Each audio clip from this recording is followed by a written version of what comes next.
Ancient Egypt. Just saying the name brings images to mind, doesn't it? Towering pyramids rising from golden deserts, mighty pharaohs ruling over vast kingdoms, hidden tombs packed with treasure, mysterious hieroglyphs carved into ancient stone. But here's the thing, mate. Ancient Egypt wasn't just about pyramids. It was one of the longest-lasting civilizations in human history. For more than 3,000 years, generation after generation lived along the banks of the Nile River, building one of the most remarkable societies the world has ever seen. And blimey, what a journey it was! There were periods of incredible wealth and power, times when Egyptian armies marched across distant lands, and when giant monuments seemed to spring from the desert itself. But there were also disasters, civil wars, foreign invasions, political chaos, and moments when it looked like the whole thing might come crashing down. So, grab yourself a brew, get comfortable, and let's travel back through the entire history of ancient Egypt. Our story begins long before the pyramids, long before the pharaohs, long before Egypt even existed. Around 10,000 years ago, much of North Africa looked very different from today. The Sahara Desert wasn't the endless sea of sand we know now. By roughly 4000 BC, numerous small kingdoms existed along the Nile. Some were located in Upper Egypt, which, confusingly, was actually in the south.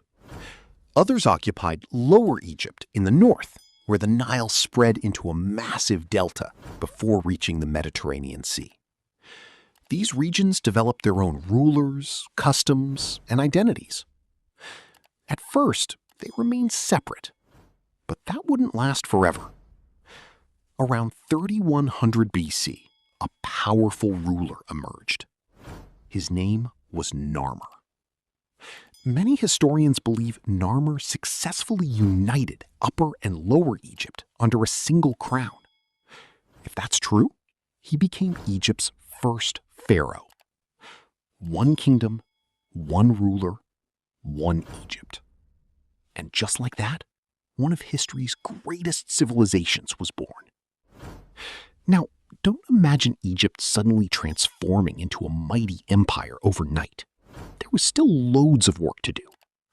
The early pharaohs focused on strengthening their authority. They built administrative systems, collected taxes, organized. Religion became woven into every aspect of Egyptian life. The Egyptians worshipped countless gods and goddesses: Ra, the sun god; Osiris, ruler of the afterlife; Isis, goddess of magic and motherhood; Horus, the falcon-headed protector of kings. Temples became centers of worship and political influence. Priests gained considerable power, and beliefs about death shaped much of Egyptian culture. Unlike many ancient societies, Egyptians viewed death not as an ending, but as a transition. They believed life continued in the afterlife. As a result, preserving the body became incredibly important. This belief eventually led to one of Egypt's most famous practices. They wanted bigger, taller, more impressive. And before long, Egypt found itself caught up in what you might call the world's first monumental building competition. Each ruler wanted a tomb that would guarantee their place in eternity. Because remember, these weren't simply graves. To the Egyptians, a tomb was a gateway to the afterlife. A properly prepared pharaoh could continue ruling forever among the gods. A poorly prepared one? Well, that was a risk nobody wanted to take. So architects began experimenting. One pharaoh, Sneferu, became particularly obsessed with pyramid building. In fact, he built several. And fair play to him, because some of them didn't exactly go according to plan. One project became known as the Bent Pyramid. Partway through construction, the angle had to be changed, giving the structure its unusual shape. Even today, it looks slightly wonky compared with later pyramids. But failures often teach valuable lessons, and Sneferu's builders learned loads. Eventually, they perfected the design. The result was the Red Pyramid. For the first time, Egypt had created a true smooth-sided pyramid. It was a massive achievement. Yet even Builders, craftsmen, engineers, farmers who worked on royal projects during periods when flooding prevented agricultural work. Entire communities supported the construction effort. Workers received food, shelter, medical treatment, and wages in the form of goods. It was one of the largest coordinated projects the ancient world had ever seen. And blimey, the scale was unbelievable. The Great Pyramid originally stood about 146 meters tall. For nearly 4,000 years, it remained the tallest structure on Earth. Think about that for a moment. 4,000 years. Empires rose and fell. Civilizations appeared and vanished. Yet nobody built anything taller. Millions of stone blocks were carefully positioned with astonishing precision. Even modern engineers still admire the accuracy achieved by ancient Egyptian builders. Without cranes, without modern machinery, without computers, just human skill, mathematics, planning, and determination. And when the pyramid was finally completed, even now historians debate certain aspects of its history. But one thing is certain. The Sphinx became one of humanity's most recognizable monuments. Imagine approaching Giza during the height of the Old Kingdom. Brilliant white pyramids shining beneath the Egyptian sun. Temples decorated with colorful carvings. Priests conducting sacred ceremonies. Officials arriving from across the kingdom. The Sphinx watching silently over it all. You'd probably think you'd stepped into the center of the world. And in many ways, Egypt was exactly that. The kingdom was flourishing. The Nile continued delivering fertile soil. Harvests remained strong. Trade expanded. Government administration became increasingly sophisticated. Egyptian society developed into a complex system with clearly defined roles. At the very top stood the pharaoh. Below him were powerful nobles and officials. Scribes held important positions because they could read and write. And trust me, literacy was a proper advantage in the ancient world. Scribes recorded taxes, tracked supplies, managed government records, handled legal matters.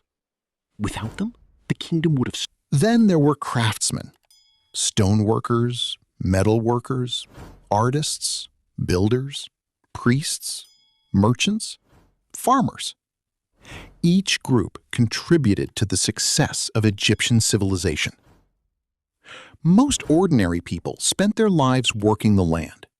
Their daily routines revolved around the Nile's annual flooding cycle. When floodwaters arrived, farming paused. When waters receded, planting began. Months later came the harvest. Year after year, generation after generation, the rhythm of life followed the rhythm of the river. Meanwhile, religion continued shaping every aspect of society. The Egyptians believed the gods influenced everything.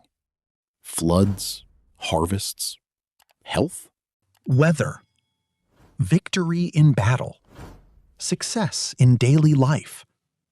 Temples became enormously wealthy institutions. Priests performed rituals intended to maintain harmony between humanity and the divine. And perhaps nowhere was Egyptian belief more visible than in their treatment of death. As the Old Kingdom progressed, burial practices became increasingly elaborate. Pharaohs filled their tombs with treasures, furniture, food, jewelry, weapons, statues, anything they might need in the afterlife. Artists covered walls with scenes showing daily activities and religious journeys. Every detail mattered. Over time, problems began to emerge. Regional governors gained more influence. Maintaining massive building projects became expensive. Royal authority slowly weakened. Then, environmental challenges may have made matters even worse. Evidence suggests periods of low Nile flooding affected agriculture. Poor harvests created hardship. Resources became strained. Confidence in central leadership began to decline. And eventually, the mighty old kingdom started to crumble. The age that had built the pyramids, the age that had transformed Egypt into one of the world's greatest civilizations, was coming to an end. Ahead lay political fragmentation.